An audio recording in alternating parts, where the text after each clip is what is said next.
ये है class 12 accountancy chapter 3 goodwill. इस चैप्टर में बेसिकली हम गुडविल के बारे में अच्छे से डिस्कस करेंगे। पूरा थ्योरी पार्ट कंप्लीट करेंगे कि गुडविल आखिर होता क्या है और बिजनेस को जब हम रन करते हैं तो उसमें और गुडविल में क्या डिफरेंशिएट होता है, किस तरह से गुडविल एक फॉर्म के वैल्यू को पूरे तरह से बढ़ा भी सकता है और घटा भी सकता है। अलग अलग टाइप को देखेंगे और अकाउंटिंग ट्रीटमेंट को देखेंगे। So let's start. हम पहले देखते हैं अपने नोट्स से goodwill chapter explain lesson 3 goodwill. First of all try to understand what is actually a goodwill. Goodwill आखिर सच में होता क्या है, इसका मतलब जानने का ट्राई करते हैं।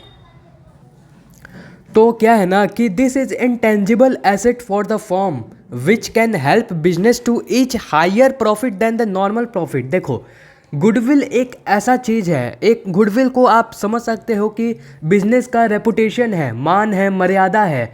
ये जो आपका वैल्यू होता है गुडविल का, जैसे एप्पल कंपनी है तो एप्पल कंपनी तो ठीक है, लेकिन उसका इंडिया में देखोगे तो एप्पल कंपनी का बहुत ज़्यादा नाम है। हाँ, इज्जत करते हैं लोग उस कंपनी को, तो वो क्या हुआ, उस कंपनी का गुडविल हुआ। तो ये गुडविल क्या है, एसेट है आपके लिए। किसी भी बिजनेस के लिए गुडविल एक एसेट होता है और वो इंटेंजिबल एसेट होता है, यानी कि उसे आप फील कर सकते हो, फिजिकली टच नहीं कर सकते हो या देख नहीं सकते हो, सिंपल। और firm which can help business to earn higher profit than the normal profit. और ये जो गुडविल होता है ना, कि गुडविल होता है आपके नॉर्मल प्रॉफिट को दुगुना कर देता है, बढ़ा भी सकता है। और देखो, which can help to business to higher profit than, आपका जो नॉर्मल प्रॉफिट होता है उससे ज़्यादा पैसा कमाने में आपको ये हेल्प करता है। But this is not officially confirm that goodwill always increase the profit of business. लेकिन ये भी हमेशा याद रखना कि गुडविल जो होता है हमेशा प्रॉफिट को बढ़ाता नहीं है। बढ़ाता तो है, लेकिन ये भी हो सकता है कि गुडविल के कारण आपका प्रॉफिट घट जाए। आपका गुडविल अच्छा नहीं होगा तो आपका प्रॉफिट घट भी सकता है। ये हर एक बिजनेस के लिए लागू होता है। जैसे कि they also decrease the profit of the firm, जैसा कि मैंने अभी बताया। फिर यहाँ पर आगे देखोगे तो आगे चलते हैं तो we can now say that goodwill क्या है। गुडविल को हम लोग क्या समझ सकते हैं, रेपुटेशन ऑफ द बिजनेस। जितना भी रेपुटेशन होता है बिजनेस का उसे हम गुडविल समझ सकते हैं। Representation of the business, business को रिप्रेजेंट करता है गुडविल, सिंपल। फिर उसके बाद आते हैं बेनिफिट एंड एडवांटेजेस। गुडविल के कारण आपका बेनिफिट भी होता है और आपका एडवांटेज भी होता है, दुगुना हो सकता है, दुगुना से भी ज़्यादा हो सकता है अगर आपका गुडविल सही अच्छा रहा तब, सिंपल। फिर आप देखोगे तो attractive force for customer. Attractive force, जैसे कि मान लो एप्पल कंपनी का मैंने एग्जांपल दिया था। एप्पल कंपनी से लोग इतना क्यों आकर्षित होते हैं कि हाँ, उसका गुडविल अच्छा है, अच्छा क्वालिटी का मोबाइल देता है, महंगा होता है लेकिन अच्छा क्वालिटी होता है, उसमें बहुत सारे फीचर होते हैं, उस मतलब ऐसा जानते हैं लोग कि हाँ, वो मेरे साथ ठगी नहीं करेगा वो कंपनी, इसीलिए एट्रैक्टिव फोर्स जनरेट करता है ये गुडविल। फिर आगे देखोगे तो is a different between old and new business. ये बहुत इंपॉर्टेंट टर्म है। ओल्ड और न्यू बिजनेस में गुडविल का डिफ्रेंशिएट होता है। जैसे कि मान लो कोई बहुत पुराना दुकान है, बहुत पुराना दुकान है तो वो सालों से अपना गुडविल बिल्ड करते आ रहा है, बनाते आ रहा है, तो उसका ये जाहिर सी बात है कि गुडविल उसका ज़्यादा रहेगा। लोग उस पर ज़्यादा ट्रस्ट करेंगे as compared to new firm. क्यों लोग ज़्यादा ट्रस्ट करेंगे, क्योंकि वो सालों से बना है, वो सालों से वो बिज़नेस चलता आ रहा है, वो लोगों को ट्रस्ट बिल्ड कर लिया है लोगों के ऊपर कि वो ठगी नहीं करेगा। होता है ना कि मैं इतना साल से काम कर रहा हूँ, ये ठगी नहीं करूँगा, ऐसा होता है। फिर जो न्यू बिज़नेस होता है, न्यू बिज़नेस भी ठगी नहीं करता है, लेकिन as compared to old business लोगों के माइंड में ये बैठ जाता है कि जो ओल्ड बिजनेस होता है उसके पास ज़्यादा गुडविल होता है, ज़्यादा लोग जाते हैं, ज़्यादा लोग जाना पसंद करते हैं। फिर आगे देखोगे नोट में तो the extra profit because of goodwill is known as super profit. जैसे कि मैंने बताया था कि नॉर्मल प्रॉफिट से जितना भी आप ऊपर प्रॉफिट कमाते हो वो प्रॉफिट गुडविल के कारण होता है। और जो एक्स्ट्रा जो मैंने ऊपर का जो बताया, गुडविल के कारण जितने भी प्रॉफिट कमा रहे हो आप, उसे हम सुपर प्रॉफिट कहते हैं। ये बात ध्यान में रखना। उसके बाद हमारा आगे आता है goodwill of the firm is generally generated by two type. देखो, गुडविल ऑफ द फर्म दो तरह से जनरेट किया जा सकता है, दो तरह से जमाया जा सकता है। पहला परचेज गुडविल, उसको खरीद कर, या फिर दूसरा by self generate goodwill. Purchase goodwill को देखते हैं। There are similar meaning of purchase goodwill by purchase another firm another business. जैसे कि मान लो आप बहुत अमीर हो, आपने क्या किया, आज सैमसंग के पूरे कंपनी को ही खरीद लिया। तो सैमसंग का जितना भी बिजनेस को तो खरीदा ही खरीदा, लेकिन सैमसंग के बिजनेस को खरीदने के साथ उसका जो रेपुटेशन है मार्केट में, जो सैमसंग कंपनी का, सैमसंग मोबाइल कंपनी का जो वैल्यू बना है उसको भी आपने खरीद लिया। यानी कि जो उसका रेपुटेशन है, गुडविल है, जो जिसके लिए लोग मतलब उस नाम को सुनकर आते हैं, उसे भी आपने खरीद लिया। तो ये भाई परचेज गुडविल, आपने डायरेक्ट बिजनेस को खरीदा, बिजनेस के खरीदने के साथ ही आपका जो गुडविल है वो भी आपके पास आ गया। फिर दूसरा होता है बाय सेल्फ जनरेटेड गुडविल, यानी कि जो आप, जैसे कि मैंने बताया, कोई ओल्ड बिजनेस है, वो सालों से काम करता आ रहा है, लोगों के ऊपर उसका ट्रस्ट है, इसीलिए वो उसने खुद बिल्ड किया है, खुद बनाया है गुडविल को, अपने मान को, प्रतिष्ठा को अपने खुद बनाया है। फिर हम आगे चलते हैं तो परचेज गुडविल। परचेज गुडविल मैंने बता दिया कि परचेज गुडविल को निकालने का एक फॉर्मूला होता है। देखो, परचेज प्राइस ऑफ बिजनेस, आप बिजनेस को, जैसे कि आप दूसरे के बिजनेस को खरीदते हो, तो आप जितना में बिजनेस खरीदोगे, जैसे कि मान लो 1 करोड़ में आप दूसरे के बिजनेस को खरीदोगे, फिर उसमें से नेट वैल्यू ऑफ एसेट को माइनस कर दो। नेट वैल्यू मतलब एसेट माइनस लाइबिलिटी, उसको अगर आप माइनस कर दोगे नेट वैल्यू को, तो आपका परचेज गुडविल निकल जाएगा कि आपने गुडविल कितना में खरीदा है। फिर उसके बाद आगे हम चलते हैं तो यहाँ पर है there are some factor that affect goodwill of business. कुछ ऐसे फैक्टर्स होते हैं जो कि गुडविल को अफेक्ट कर सकता है। क्या ऐसा फैक्टर है? पहले, फेवरेबल लोकेशन। अगर आपका बिजनेस सही लोकेशन पर नहीं है तब आपका गुडविल भले ही ज़्यादा हो तब भी कम हो जाएगा। और आपका मतलब सही लोकेशन पर आपका बिजनेस है, आपका जैसे कि सही लोकेशन पर बिजनेस है, तो आपका गुडविल कम हो तो भले ही लोगों को ज़रूरत पड़ने पर वो आपके शोरूम में आएंगे, वो आपके दुकान में आएंगे, क्योंकि उन्हें लोकेशन से मतलब है, उन्हें नज़दीकी से मतलब है, सिंपल। फिर आप देखोगे आगे तो नेचर ऑफ बिजनेस। जब हम नेचर ऑफ बिजनेस की बात करते हैं तो 2 तरह का कैटेगरी हो जाता है। एक होता है स्टेबल बिजनेस, दूसरा होता है रिस्की बिजनेस। अगर रिस्की बिजनेस जितना होगा उतना गुडविल थोड़ा सा इफेक्ट होगा, कम होगा। लेकिन अगर स्टेबल बिजनेस की बात की जाए तो स्टेबल बिजनेस में लोगों को ट्रस्ट रहता है कि हाँ, ये बिजनेस ठगी नहीं है, ये बिजनेस सही है। फिर आपका आ जाता है टाइम के साथ। टाइम में मैंने बताया old business and having more goodwill. Old business जो पुराना बिजनेस होता है, जिस पर लोगों का ज़्यादा ट्रस्ट होता है कि हाँ, ये बिजनेस बहुत पहले से काम करता आ रहा है, मेरे को इस बिजनेस में ट्रस्ट है, ये मेरे साथ धोखा नहीं करेगा, इसीलिए लोग ज़्यादा वहाँ जाना पसंद करते हैं और गुडविल उसका ज़्यादा बिल्ड होता है, बनता है। फिर आप देखोगे पर्सनल क्वालिटीज़। पर्सनल क्वालिटी बहुत सिंपल सा बात है कि अगर आपका, मान लो आपका बिजनेस है, उसका गुडविल बहुत अच्छा है, उसका गुडविल बहुत अच्छा है, और मान लो दूसरा बिजनेस है, उसका गुडविल अच्छा तो नहीं है, लेकिन पर्सनल क्वालिटीज़ के कारण, जैसे कि मेरे मतलब किसी रिलेशन में है, कोई है, तो उनका फ़ोन का दुकान है, तो मैं अपने दोस्त को बोलूँगा कि तेरे को फ़ोन खरीदना है तो चल मेरे साथ, वहाँ पे कर देता हूँ। तो ऐसे मतलब पर्सनल रिलेशन बन जाता है कि हाँ, मेरे वहाँ लगते हैं, मेरा दोस्त है वहाँ पे। पर्सनल अटैचमेंट के कारण वहाँ पे गुडविल ज़्यादा बिल्ड होता है। फिर यहाँ पर आगे देखोगे तो we can know that goodwill is intangible in nature. हम सभी को पता है गुडविल जो होता है इंटेंजिबल एसेट होता है, जिसे हम फील कर सकते हैं और फिजिकली देख नहीं सकते हैं या फिर टच नहीं कर सकते हैं, simple. But in some case the valuation of goodwill is compulsory to find. देखो, हमको तो ये पता है कि गुडविल का जो होता है वो इंटेंजिबल एसेट होता है, लेकिन ऐसा कुछ कारण हो जाता है जिसके कारण हमको गुडविल का वैल्यूएशन करना पड़ता है। मतलब कि गुडविल को वैल्यू करना पड़ता है कि गुडविल कितने अमाउंट का है, अमाउंट में उसका वैल्यू करना पड़ता है। ऐसा कुछ कारण होता है। क्या कारण होता है ये हम आगे देखते हैं। जैसा पहले कारण, change in profit sharing ratio. जैसे कि मान लो मैं बेसिकली पार्टनरशिप फॉर्म की बात कर रहा हूँ, तो पार्टनरशिप में अगर प्रॉफिट शेयरिंग रेशियो का इधर उधर होता है, चेंज होता है, पहले 1:1 था, अब 3:2 हो गया, तो इसके कारण क्या होगा कि आपको गुडविल को वैल्यू करना पड़ेगा ताकि उसको सही तरह से डिस्ट्रीब्यूशन किया जा सके। उसके बाद आपका आता है न्यू पार्टनर एडमिशन। अगर कोई नया पार्टनर एडमिशन लेता है बिजनेस में, तो वैल्यूएशन ज़रूरी होता है। फिर आप देखोगे तो व्हेन पार्टनर रिटायर, अगर पार्टनर रिटायर करता है तो उसको जो मतलब जो वो इस उस स्पेसिफिक पार्टनर के गुडविल का आपको अमाउंट पे करना पड़ेगा। अगर पे करना है तो उससे पहले आपको फर्म को गुडविल को पता करना पड़ेगा कि हाँ मेरे बिजनेस का गुडविल है कितना, उसके बाद ना आप पे करोगे रिटायरिंग पार्टनर को। वैसे ही सेम केस डेट में है, डेट में भी आपको पे करना होता है। डेट के बाद आपका आ गया व्हेन टू और मोर फर्म एमलगेमेटेड, यानी कि अगर दो या दो से ज़्यादा फर्म, अगर मान लो एक फर्म है, अगर सैमसंग कंपनी और एप्पल कंपनी दो अलग अलग बिजनेस है, दो अलग अलग फर्म है, दोनों अगर एक साथ आ जाए तो उसे एमलगेमेटेड कहते हैं, एमलगेमेशन कहते हैं। तो अगर दो या दो से ज़्यादा फर्म एक साथ आकर काम करता है तो उसे एमलगेमेशन कहते हैं। और उस समय आपको गुडविल का वैल्यू करना होता है सही डिस्ट्रीब्यूशन करने के लिए, सिंपल।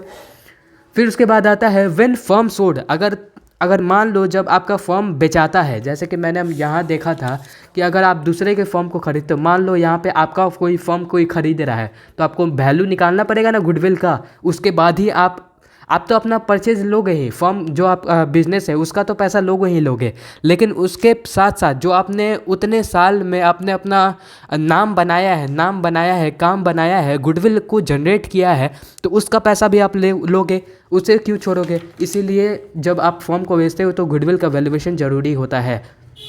फिर अगर आप देखोगे तो when firm converted into company, अगर जो हमारा पार्टनरशिप फर्म है अगर वो कंपनी में कन्वर्ट होता है तो उस समय भी हमें गुडविल को वैल्यूएशन करना पड़ेगा अकाउंटिंग रिकॉर्ड में सही दर्शाने के लिए। फिर आगे आपका आता है, तो अब गुडविल का वैल्यूएशन करना ही है तो वैल्यूएशन करने का तरीका भी जान लो। चलो बहुत बढ़िया। वैल्यूएशन करने का 3 जरिया होता है, एक होता है हमारा एवरेज प्रॉफिट मेथड, दूसरा होता है सुपर प्रॉफिट मेथड, तीसरा होता है कैपिटलाइजेशन मेथड। पहला एवरेज प्रॉफिट मेथड में 2 हमारे तरीके आते हैं, सिंपल एवरेज मेथड और एक होता है वेटेड एवरेज मेथड। बहुत इजी है, एक बार में आप समझ जाओगे। उसके बाद आता है आपका सुपर प्रॉफिट मेथड, ये अकेला है। फिर इसके बाद आ जाता है कैपिटलाइजेशन मेथड, जिसमें capitalisation of average profit and capitalisation of super profit, ये बहुत इजी है, ये आप चार्ट को नोट करके रख लेना। तो चलो पहले हम एवरेज प्रॉफिट मेथड से समझते हैं कि ये होता क्या है। आपको नाम से ही समझ आना चाहिए कि प्रॉफिट, जैसे कि आप कुछ साल का प्रॉफिट निकाल लेते हो, जैसे कि आपका 5 साल का प्रॉफिट है, 5 साल के प्रॉफिट को आप जितना भी आपका 5 साल का प्रॉफिट है उसका आप एवरेज प्रॉफिट ले लेते हो, एवरेज निकाल लेते हो, उसी को एवरेज प्रॉफिट कहा जाता है। एवरेज प्रॉफिट में हमारा पहला आता है simple profit method. Simple profit में देखो, पहले गुडविल को जान लो। गुडविल इज इक्वल टू क्या होता है, goodwill is equal to average profit, जो ये एवरेज प्रॉफिट है, average profit into number of year purchase. ये आप क्वेश्चन के साथ देख लोगे। देखो नंबर ऑफ ईयर परचेज, फिर average profit is equal to क्या होता है, जो हम गुडविल तो पता करेंगे लेकिन उससे पहले हमको एवरेज प्रॉफिट निकालना होगा। Average profit is equal to total profit by number of year. Simple है, आप क्वेश्चन के साथ इजीली समझ सकते हो। देखो यहाँ पर क्वेश्चन दिया है कि last 5 year profit given calculated the goodwill on the firm basis on 4 year. 4 year के हिसाब से मेरे को गुडविल कैलकुलेट करना है। जैसे कि ये है तुम्हारा 5 साल का प्रॉफिट दिया है, 5 साल का प्रॉफिट दिया है, उसको आप इक्वल कर लोगे, टोटल प्रॉफिट को जोड़ लोगे। टोटल प्रॉफिट को एवरेज प्रॉफिट निकालने के लिए नहीं करते हैं, टोटल प्रॉफिट को जोड़ लोगे और जितना साल का आप निकाले हो, जैसे यहाँ पे 5 साल है तो 5 से उसको डिवाइड दे दोगे और जितना निकलेगा ये आपका एवरेज प्रॉफिट कहलाएगा। इस एवरेज प्रॉफिट को आप गुडविल अब आपको निकालना है, तो गुडविल इक्वल टू मैंने बताया है average bye number of year होता है। तो आप एवरेज इतना निकला मेरा, और कितना मेरे साल को निकालना है क्वेश्चन के हिसाब से, 4 साल परचेज के हिसाब से मेरे को निकालना है। तो 4 साल इंटू दे देंगे तो मेरा इतना जाएगा 17 54 400, सिंपल। इसके बाद चलो हम लोग आगे देखते हैं कि क्या दिखाया है। फिर हम लोग नोट की तरफ बढ़ते हैं। नोट में दिखा है कि always calculate the normal profit of the business. देखो हमेशा ध्यान में रखना, जब भी प्रॉफिट को कैलकुलेट किया जाता है, जैसे कि ये यहाँ पर आप एवरेज प्रॉफिट को कैलकुलेट करते हो, जैसे कि 2018 का 4 लाख आपका प्रॉफिट आ रहा है, तो ये आपका नॉर्मल प्रॉफिट होना चाहिए। अगर मान लो आपके फर्म में कोई एबनॉर्मल गेन हो रहा है या फिर एबनॉर्मल कोई लॉस हो रहा है तो उसे आप कंसीडर नहीं करोगे। लॉस मतलब सिंपल सा समझ लो कि मान लो आपका बिजनेस चलते जा रहा है लेकिन अचानक से फायर के कारण आपका जो आपको एबनॉर्मल लॉस हो जाता है फायर होने के कारण या फिर लॉकडाउन के कारण आपको लॉस हो जाता है, तो इस केस में क्या होगा, आप उसको ऐड नहीं करोगे, आप जैसा पहले नॉर्मल चलता आ रहा था वैसे ही चलाते रहोगे। एबनॉर्मल गेन और एबनॉर्मल लॉस को ऐड नहीं करना है, इसको नॉट कंसिडर करना है, सिंपल। आगे हमारा है दूसरा वेटेड एवरेज प्रॉफिट मेथड। ये भी बहुत आसान है, जिसमें हम total of product of profit by sum of all weightage करते हैं। देखो ये क्वेश्चन के साथ ये भी समझ जाओगे, हम लोग को गुडविल पता है, गुडविल क्या होता है। यहाँ पर पहले हम लोग एवरेज प्रॉफिट लेते थे, यहाँ पर हम लोग वेटेड एवरेज प्रॉफिट लेंगे इनटू नंबर ऑफ ईयर, वैसा ही रहेगा। उसके बाद देख लो क्वेश्चन के हिसाब से, क्वेश्चन हमारा ये है, ईयर दिया हुआ है, एनुअल दिया हुआ है, एनुअल प्रॉफिट दिया हुआ है और वेट दिया हुआ है। ये याद रखना, वेट दिया हुआ है तो हम लोग क्या करेंगे, प्रोडक्ट निकालेंगे। देखो जब इसको इंटू करोगे तो 24,000 इंटू 1 24,000, 30,000 इंटू 2 60,000, ऐसा ही करते करते आप जितना भी निकालोगे वो आ जाएगा आपका। जैसे यहाँ पर आया है 3,40,000 और आप वेट जितना भी है हमारा है 4 3 2 1, इसको आप ऐड कर दोगे। इसको ऐड करने के बाद यहाँ पर 10 आता है, तो हम लोग वेटेड एवरेज प्रॉफिट का फॉर्मूला लगा देंगे। हमारा यहाँ पर टोटल प्रॉफिट बाई वेटेड, यहाँ पर टोटल प्रॉफिट बाई वेटेड, इसको डिवाइड करने के बाद ये हमारा वेटेड एवरेज प्रॉफिट निकल गया। उसके बाद हम लोग गुडविल निकालेंगे, गुडविल हमारा वेटेड एवरेज प्रॉफिट इंटू 5 क्यों, क्योंकि मेरे को 5 साल के हिसाब से निकालना है, उसके हिसाब से मैं निकाल लूँगा। तो यहाँ पर मेरा आता है 1,70,000 गुडविल आता है मेरे फॉर्म का, मेरे बिजनेस का, ठीक है। फिर यहाँ पर देखो एक सवाल आता है कि आखिर क्यों एवरेज प्रॉफिट लिया जाता है। ये भी बहुत बढ़िया सवाल है कि हम लोग अलग अलग, जैसे कि यहाँ पर प्रॉफिट ले रहे हैं तो हम लोग ऐसा क्यों नहीं करते हैं कि एक साल का अलग प्रॉफिट का हम गुडविल निकाल लें, दूसरे साल का अलग निकाल लें, हम लोग एवरेज क्यों लेते हैं। ये बहुत इंपॉर्टेंट क्वेश्चन है कि हम लोग एवरेज क्यों लेते हैं, क्या ज़रूरत पड़ता है एवरेज लेने का। तो सिंपल सा इसका आंसर है कि बिकॉज प्रॉफिट के अंदर गुडविल का अमाउंट लिंक रहता है, ये हम सभी को पता है, इसीलिए तो अलग से उसका वैल्यूएशन करना पड़ता है। प्रॉफिट के अंदर गुडविल का अमाउंट लिंक रहता है और अगर किसी साल प्रॉफिट कम होता है तब गुडविल भी कम हो जाता है। ये बहुत इंपॉर्टेंट बात है। अगर प्रॉफिट किसी साल मान लो कम हो गया तो उसके साथ साथ गुडविल भी कम हो जाएगा, अगर प्रॉफिट बढ़ता है तो गुडविल भी बढ़ जाएगा। और क्या है ना कि फायर, लॉकडाउन, स्ट्राइक के कारण भी प्रॉफिट पे असर पड़ता है, ये हम सभी को पता है। अगर मान लो आग लग गया, किसी एबनॉर्मल लॉस हो गया, जैसे कि ये सब जितना भी एग्जांपल है एबनॉर्मल लॉस का है, लॉकडाउन हो गया, किसी दिन स्ट्राइक हो गया, आपका एबनॉर्मल लॉस हो गया, प्रॉफिट नहीं कमा पाए, तो वो एबनॉर्मल लॉस में आता है, के कारण प्रॉफिट पे असर पड़ता है, प्रॉफिट घट जाता है। लेकिन गुडविल तो आपका उतना ही था ना, गुडविल तो उतना ही था, लेकिन आपका प्रॉफिट एबनॉर्मल लॉस के कारण घट गया, तो जिसके कारण गुडविल में बहुत फ्लक्चुएशन होता है। जैसे कि मान लो इस साल आपका फायर हो गया, अगले साल नॉर्मल रहा, फिर किसी साल आपका लॉकडाउन लग गया, फिर नॉर्मल रहा, इसीलिए बहुत ज़्यादा ऊपर नीचे फ्लक्चुएशन करता है। इसी से जिसके कारण गुडविल में बहुत ज़्यादा फ्लक्चुएशन होता है, इसीलिए पूरे साल अलग अलग साल का ना लेकर कुछ सालों को एवरेज जितना, जैसे कि ये जितना भी साल है, यहाँ पर 4 साल है तो 4 साल का हम एवरेज ले लेंगे, तो उसी को एवरेज कंसिडर किया जाता है, समझे। अलग अलग साल का नया लेकर एवरेज लिया जाता है। फिर इसके बाद हम लोग देखते हैं यहाँ पर super profit method. Super profit method भी बहुत ईजी है, जहाँ पर देखो ये हम लोग का इसका डिवीज़न नहीं होता है। सुपर प्रॉफिट मेथड है जिसमें गुडविल इज इक्वल टू वहाँ एवरेज के जगह पर यहाँ पर सुपर प्रॉफिट आ जाएगा into number of year purchase. ये आपका वैसा ही रहेगा जैसा पहले चलता आ रहा है। फिर आप देखोगे सुपर प्रॉफिट में तो super profit is equal to, याद रखना, ये हमेशा याद रखना, actual profit of the actual average profit, मतलब जो आपका एक्चुअल एवरेज प्रॉफिट है वह है एवरेज प्रॉफिट, यानी कि जो एक्चुअल एवरेज, जैसे कि ये प्रॉफिट है तो इसका एक्चुअल आप एवरेज निकाल लोगे तो उसी को एक्चुअल एवरेज प्रॉफिट कहते हैं। उसमें माइनस नॉर्मल प्रॉफिट, जो आपका नॉर्मल प्रॉफिट है उसको आप माइनस कर दोगे, तब आपका सुपर प्रॉफिट निकल जाएगा कि आपने जितना एक्स्ट्रा पैसा कमाया है वो निकल जाएगा। फिर आप नॉर्मल प्रॉफिट तो निकल गया। नॉर्मल प्रॉफिट को निकालने का क्या तरीका है, नॉर्मल प्रॉफिट को तुम निकाल सकते हो, नॉर्मल प्रॉफिट और is equal to average capital by employed by average capital employed into rate, यानी एवरेज कैपिटल एम्प्लॉयड से मेरा मतलब है कि एवरेज लेना है, एवरेज प्रॉफिट लेना है, average profit into rate by 100 कर दोगे तो तुम्हारा नॉर्मल प्रॉफिट निकल जाएगा। ये क्वेश्चन के हिसाब से आपको बहुत ज़्यादा क्लियरिटी मिल जाएगा कि ये कैसे फॉर्मूला काम कर रहा है। ये हो गया।